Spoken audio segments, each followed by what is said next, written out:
When I first came to China, I was really shocked. I found myself in many situations like I was asking myself, really? So in this video, I wanted to share with you things that you may find totally different. So this video is divided in 3 parts. First, I want to talk to you about things that as a foreigner we may find bad or rude. Then I will show you new things that you may not know that you will find interesting. And finally, this country also has great things. In China, let's go. People spitting everywhere. This is funny once you get used to it. But really, guys, it's oh my gosh. You know, sometimes I walk in from metro station to my apartment, and sometimes I find myself like a matrix. I see the spit, a guy walking to my side, coming in the opposite way, and spitting. And I see the spit, I need to do like matrix. Wow. to dodge the bullet, in this case, is spitting. It's really crazy. They spit everywhere. And but I think, to be fair, it's not China. It's about maybe culture and education. Back in my country, I have friends that do the same. Well, however, I also want to add, I think mostly now is in the small cities, towns, and the new generation are getting better. So mostly it's a bad habit from the past. But still, it's annoying, so watch out. You ever come to China, watch out for don't be spit on by somebody. And then we have no personal space at all. That is also annoying. And if you don't understand the culture, you may get angry, you know, because what's that? So basically, they have no space. They get close to you, they push you, they don't say sorry, you know, and skipping the line, and it's really annoying. They feel elbows everywhere, pushing, rubbing you, you know. But for them, it's okay. It doesn't mean bad. It's just the way they are. So you just get used to it. At the beginning, I tried to explain them, but I mean, explain to 1.4 billion people is waste of your time. And then, but also it's getting better by the time. I really tell you, overall, all the things I'm telling you is changing for good. The new generations are better. Okay, so next thing is people stare at foreigners. In our countries, it's perfectly known that it's rude to stare at people, right? Even in my small town in Mexico, the kids are educated like, don't watch, don't stare at people. But here it's completely normal, and not only children, everywhere, even the younger generations, okay? If you are a foreigner, they will stare at you like you are a what? An alien, and you know, somebody from another planet. And especially if you are a completely different foreigner, like so white like Russian people, or so black, so like African people. You know, I'm not mean to be racist, it's just the truth. I mean, the colors. I am so lucky that I don't look foreigner, I look Chinese, so nobody stares at me. But I have some friends that is sometimes really uncomfortable, you know, because it's every time, everywhere, in the metro, in the taxi, malls. For them, it's okay. They don't have a notion of this kind of education for us. But it is what it is. Every part of the animal is eaten.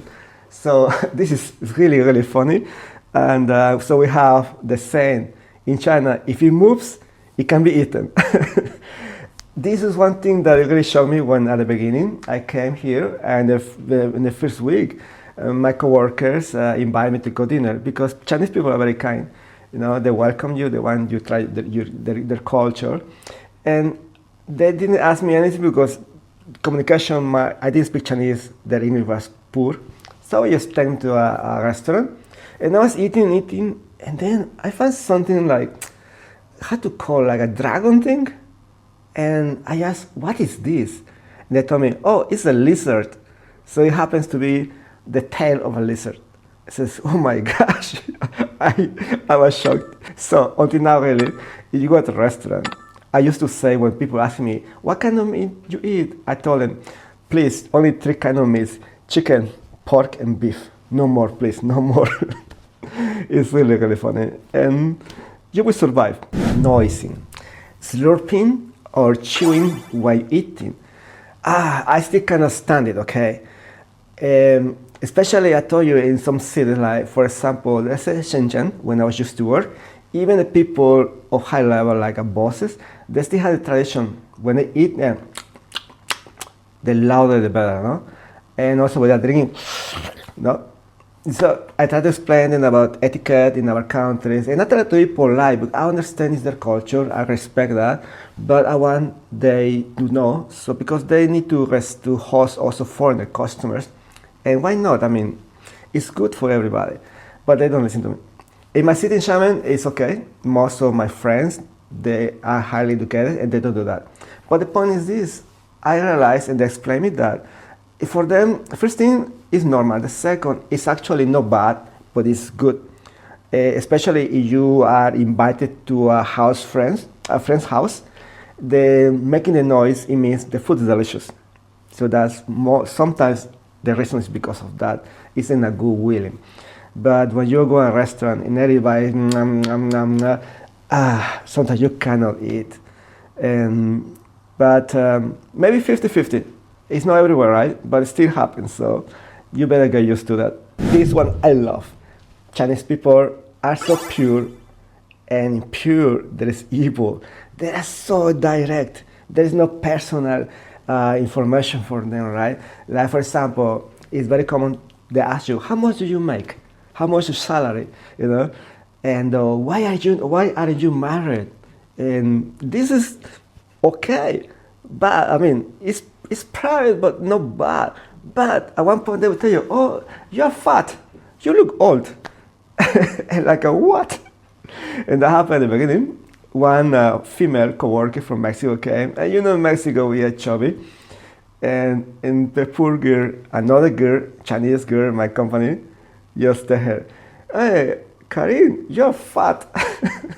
Of course she gets so upset, but because she's polite, she didn't say more. But if you're going to China, just take it with open mind. Don't take it personal. Chinese are just navy, okay? They don't mean anything. They just speak their mind out. And sometimes it's good because that makes them honest too. And finally, to end this section, the worst for the last. Internet. Yeah, it is true. It's limited here. So you ever come to China, forget Facebook, YouTube, and all of this. It's all block. As a foreigners, for us, it's okay. We deal with that. We call, in China, they call it the Great Firewall. Okay, it's the internet blockage. So everybody uses VPNs. So it's normal. You install this software, and you're free to watch your daily social media. But it's not convenient. Sometimes you have to turn it on, turn it off because you live in China. Sometimes using the software, you cannot use things in China. Like for example, WeChat, the message application we use. Sometimes you cannot transfer files, so you have to on and off. So, but it's not bad. We can survive. And so you live in a country, get used to it. Now let's find what is different and interesting. So let's get started with superstition. Chinese culture, I think this area of the world is so superstitious. It's not only China, Russia, India, there are too many. But in China especially, superstition is about numbers. There are many, but I will tell you basically two. Number 4 is the worst number, the bad luck. I mean, it's so bad that everybody avoids it in the phone numbers, in car plates. If you have a phone number, nobody wants it, okay? And here's an anecdote too. When I came to China the first time, my boss, the owner of the company, told my Chinese manager to get some phone numbers from Mexico, because mobile are cheaper here to send to Mexico for the staff so we can talk, you know. And a week passed, a month passed, and no mobiles. So my boss asked the guy, "What, Jackie? Why we don't have mobiles in China? I cannot believe it." And Jackie says, "We have, but the chip, the number, the SIM card, all ending 4 is bad luck." And so my boss says, "Jackie, please buy them. We ship to Mexico. In Mexico, number 4 is good number." And that's it. We got on the phone numbers and send them. The fourth is really bad, that even in some buildings, in the elevators, there has no floor number 4. It goes floor number 1, number 2, number 5, really. So you get into an elevator, you don't see number 4, don't think something's wrong. It's just a culture. Number 4 is the worst. And we have the opposite, number 8. 8 is the best number you get. 8 here is a very good luck, and so good that people pay fortunes for the car plates. If you are in any city in China and you see a car with plates 888, that guy is rich. You know? Usually, of course, Lamborghinis, Land Rovers, they have these numbers. They pay a lot of money for that. And also, guess for phone numbers. So now you see why the Olympics in Beijing. Can you tell me which year it was? 2008. Which month and which day started? August 8 at 8 p.m. So 2008, August 8, day 8 p.m. China time. That crazy is here about numbers. And there are other numbers, but probably I will make another video about number superstition. One more thing is interesting and very efficient, and I love it from China, is efficiency. You know, they use hands to relay communication very promptly, better than us. So for example, numbers. If you don't know numbers in Chinese, don't worry, you don't need it. You don't need to learn 1, 2, 3, like E, R, H, San, okay? Because there is about numbers. So for example, number 1, 2, 3, 4, that's okay. 5, all right? But 6, 7, 8, 9, Ling, 0, okay? So look at says, you can do like it says 20 is 2, and then 10 is 20, or 2, 10, 6, 26. Very easy, right? So this is one thing. And another thing I find so funny, when I first met people here in China, and I asked something, they says, me, you know, like a pointing the nose, me. And at first time, it took me time to get adjusted, because we says me, this is me, the point of the nose instead of the heart. Next one is really important, guys, because you make cause a big misunderstanding, and who knows? So better to know. Please, you come to China and you meet Chinese people, don't hug and don't kiss. That's out of limits. It's their way. I feel one is because people here is very shy, kind of. A second is tradition, and so no. The most you can do is just shake hands, and that's already overreaching. So just take that in consideration. No kiss, no hugs. Sleeping everywhere. I don't know what's going on in this country. They love sleeping. And well, sometimes it's convenient. Even myself now, sometimes I sleep in my car. But one thing that shocked me about sleeping is it's everywhere in the country, even until now, 12:00 noon time. Everybody has to sleep, okay? It's, well, not to that time, but the lunch is at 12:00, and after lunch, everybody sleeps, the nap. And it's so strong. The rule is 12:00, 12:00, remember that. One day, my boss told me, Nestor, you're having a meeting, when their clock marks 12:00, let them go. Because no matter what you say, they will not pay attention. They're only thinking food. And it's true. And after that, they go to sleep. And I was sleeping also. I found out how. I was in Mexico. And I was IT manager. There's a problem in the systems. So I called my manager in China, Chinese guy. And I said, Jackie, please tell this user to turn off the computer. And Jackie says, sorry, I can't. I says, why you say you can? Sorry, I can. So I asked, explain why you can. And the guy says, because the guy is sleeping on the keyboard. And then says, you cannot wake up? No. So everybody respect naps. So they sleep in the computer, in the sofa, in the car, and even in the park. It's very common. And actually it's healthy. I saw by science, having a naps is a power nap and make you more productive. And finally, for this section is red envelope. In Chinese, Hongbao. And in the West, we have gifts. But here in China, there's no gift. It's money. Basically, you prepare a red envelope, you put money inside, and that's what people like. Even now, some in my family, they ask, what do you want for gift? And I say, just give me envelope. And actually, I found efficient. You don't need to overthink what should I buy, etc. And you get the money and they can decide where do they want to buy.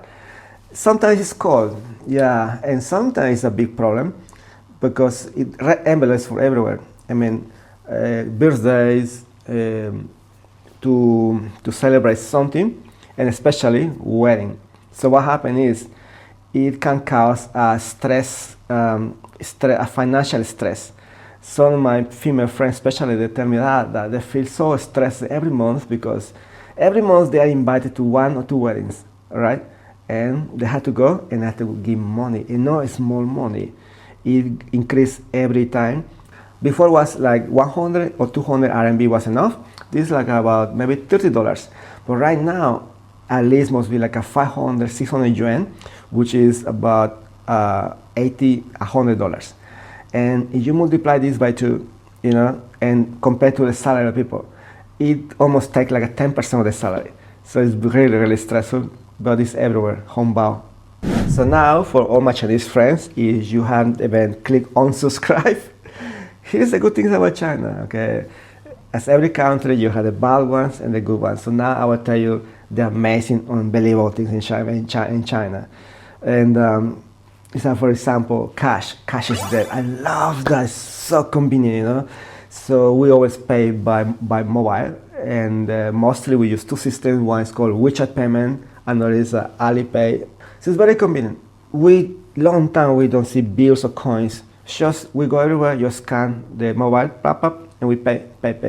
Everywhere, parking lot, groceries, movies, everywhere. Even the Hongbao, the red envelope, now is digital. You just send, you put a number and you send to somebody. So it's wonderful. Living in a cashless society is the best. Technology, it's a lot of things to discuss, but one thing that is everywhere is face recognition. Using public security, yeah, but also using in other ways, very convenient for our lives, like with payment. Sometimes we pay just by scanning the face, even for enter apartments in the main gate, just face recognition everywhere. And a good application by called surveillance is not bad, you know. In some countries, if you drive and you go against the rules, sometimes the camera, you know, take the photo of your car and send you a fine. In China, it's like this. We have no police in the streets, okay? Just calling you have problems, but there's no police pulling you over. They just take a photo, blah. But now it's the next level. They're starting finding people. And that's good, because they're going to want to make them better, like crossing streets. But some, they still ignore the green light. They just cross. So now, as they're starting finding by face recognition, they identify the person and they get a fine in the notice in the mobile. So it's very interesting. Face recognition really everywhere. And finally, talking about efficiency. My gosh, it's so convenient in China. Delivery 24/7. Technically, they don't sleep, you know. And I mean, anytime like now is about almost 10 p.m. I can just use my mobile and order food or whatever.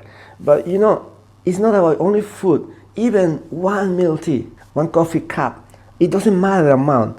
They deliver to you in 10 to maybe half an hour, no more. You know, it's really amazing. It's so convenient. Everything, medicine, food, groceries, whatever you think you need, is just one click away from your mobile. You get it delivered so fast. No excuses about time. 24 hours. It's wonderful. And so here you have it. So which one do you find more interesting? Let me know in the comments. And also, I tell you, there's a lot of things happening in China that I cannot cover. So you want a more detailed list, also let me know. And as I mentioned you, in China, cash is dead. So you want to know how we pay in China, you can watch the next video about how we use WeChat and Alipay to pay for everything. And that's it, guys. Thanks for watching. I hope you like it. And you like it, please don't forget to like and subscribe for more interesting videos about China. And see you in the next one. Hasta la vista.